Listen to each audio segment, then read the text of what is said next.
The first secret: have a mind that is open to everything and attached to nothing. Here's a quote from Ralph Waldo Emerson.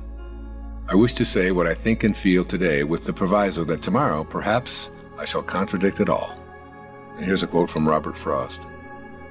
I always entertain great hopes.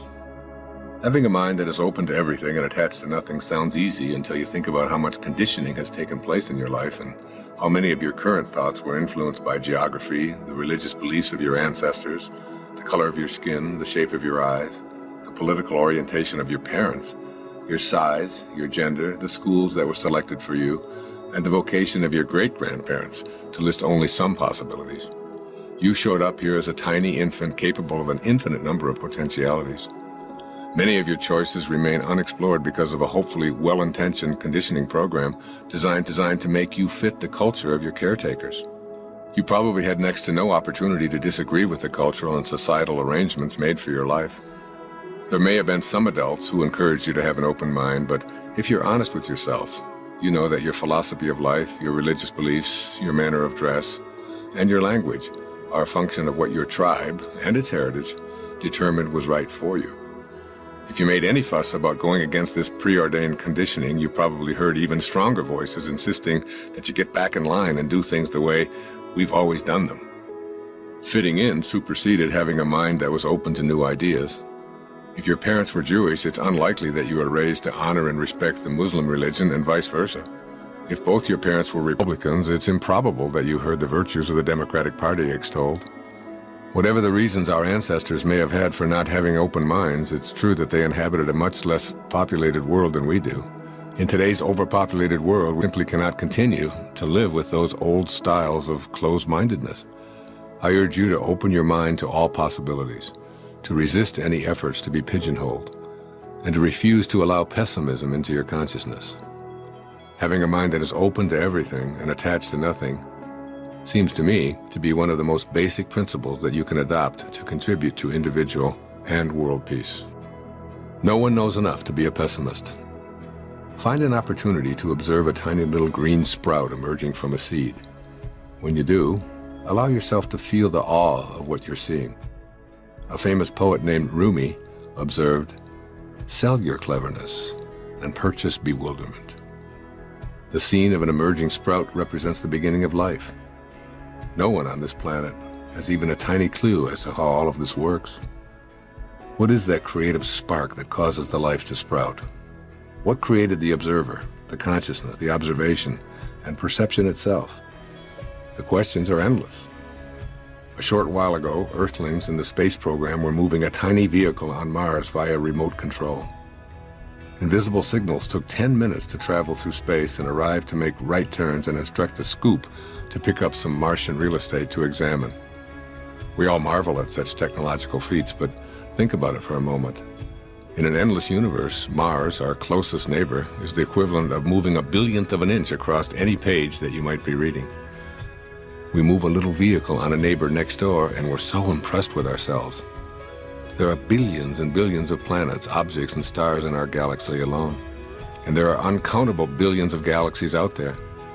We are a speck in an incomprehensibly vast universe that has no end to it. Think about this. If we found the end, would there be a wall at the edge of the universe? If so, who built it? Even more perplexing, what's on the other side of the wall, and how thick is it? How can anyone be a pessimist in a world where we know so little?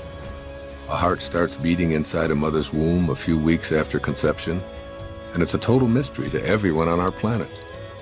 In comparison to what there is to know, we're only embryos ourselves. Keep this in mind whenever you encounter those who are absolutely certain that there's only one way to do something. Resist being a pessimist. Resist with all your might, because we hardly know anything at all in comparison to what there is to know. Can you imagine what a pessimist who lived only 200 years ago would think about the world we live in? Airplanes, electricity, automobiles, television, remote controls, the internet, fax machines, telephones, cellular phones, and so on. All because of that spark of open-mindedness that allowed progress, growth, and creativity to flourish. And what of the future and all of your tomorrows? Can you picture faxing yourself back to the 14th century? Flying without machines? Telepathically communicating demolecularizing yourself and rearranging yourself on another galaxy, or cloning a sheep from a photograph of a sheep? An open mind allows you to explore and create and grow. A closed mind seals off any such creative explanation.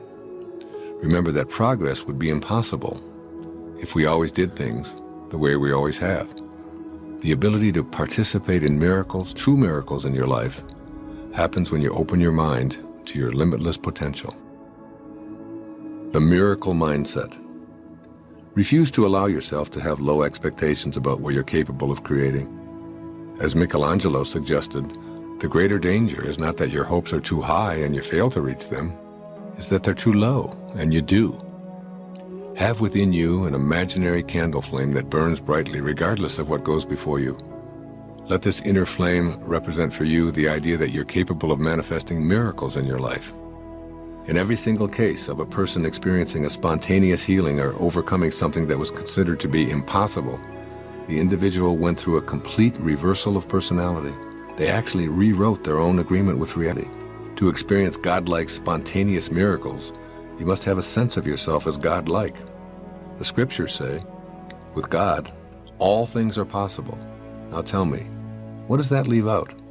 A mind that's open to everything means being peaceful, radiating love, practicing forgiveness, being generous, respecting all life, and most important, visualizing yourself as capable of doing anything that you can conceive of in your mind and in your heart. Whatever universal law that has ever been utilized to manifest a miracle anywhere, anytime, and in any person, it's still on the books. It's never been repealed, and it never will be. You possess the same energy, the same God consciousness to be a miracle worker, but only if you truly believe and know it within yourself. Understand that what you think about expands. As a man thinketh, so is he. If your thoughts are filled with doubt and you have a closed mind, you will, of necessity, act upon those closed-minded doubts, and you'll see evidence of your thinking virtually everywhere you are. On the other hand, should you decide, and make no mistake about this, it is a choice, to have a mind that's open to everything, then you'll act upon that inner energy, and you'll be the creator as well as the recipient of miracles wherever you are. You'll experience what Walt Whitman meant when he wrote, "To me, every cubic inch of space is a miracle." What being open to everything means. Everything means just what it says, no exceptions. When someone suggests something to you that conflicts with your conditioning, rather than responding with, "That's ridiculous, we all know that's impossible," say instead, "I've never considered that before, I'll think about it." Open yourself up to the spiritual ideas of all people and listen with an open mind to crazy schemes and ideas that at first seem to be outrageous. If someone suggests that crystals can cure hemorrhoids, that natural herbs can lower cholesterol, that people will eventually be able to breathe underwater, or that levitation is possible, listen and be curious. Let go of your attachments to what you've been trained to believe. Open your mind to all possibilities, because whether you believe something is possible or impossible, either way, you'll be right. How can that be true? Your agreement with reality and all that's possible determines what you'll become. If you're convinced that you can't become wealthy and famous or artistic or a professional athlete, a great singer, or whatever, you will act upon that inner conviction that prevents you from manifesting what you'd really like. All that you'll get from your effort is being right. When you need to be right, you're attached to your conditioned reflex of the way things are and always have been, and you assume they always will be. Releasing your attachments. The first secret has two components. One, a mind that is open to everything, and two, a mind that is attached to nothing.